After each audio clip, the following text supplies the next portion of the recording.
Pirmais vingrinājums – bērns lūdzas svētajam.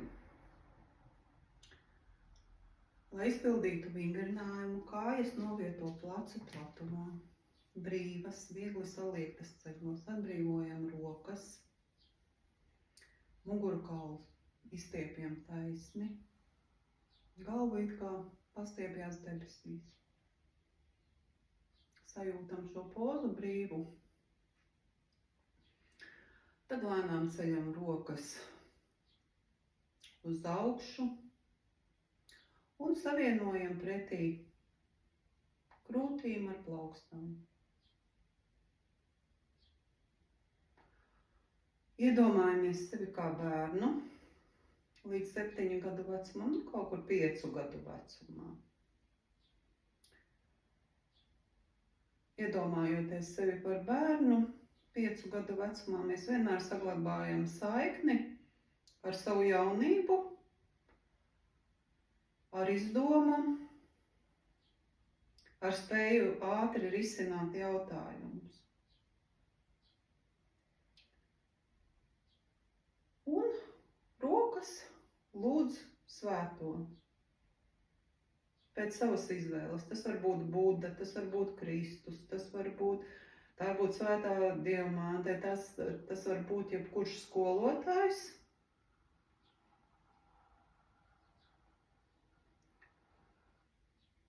Kam var palūgt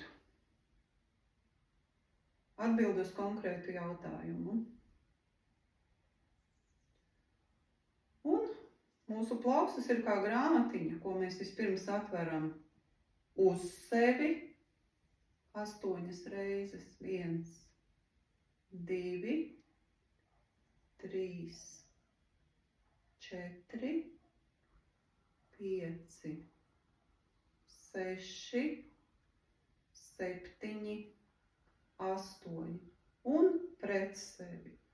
1, 2, 3, 4, 5, 6, 7, 8. Lēnām nolaižam rokas uz leju un atgriežamies sākuma stāvoklī. Ja psiholoģijā ir tiek kustināta regresā atmiņa, lai nonāktu līdz traumējošam notikumam dzīvē,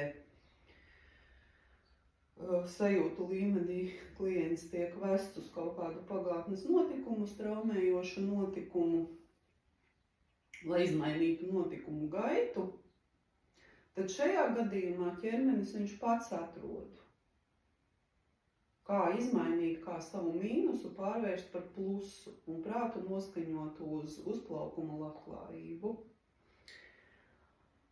Atkārtojam vingrinājumu tēt ar aizvērtām acīm, rokas kājas plecu pletumā, novietojam. Stāja brīva, ceļi viegli ieliekti, it kā galva paceļam uz augšu pret debesīm, brīva stāja. Paceļam rokas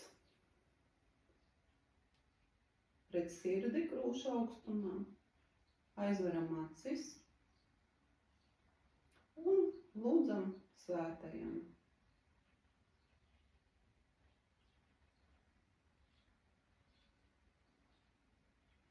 Un sākam 8 reizes uz sevi plaukstas. Tā kā grāmatiņu 1, lasām grāmatiņu 2, 3, 4, 5, 6, 7, 8.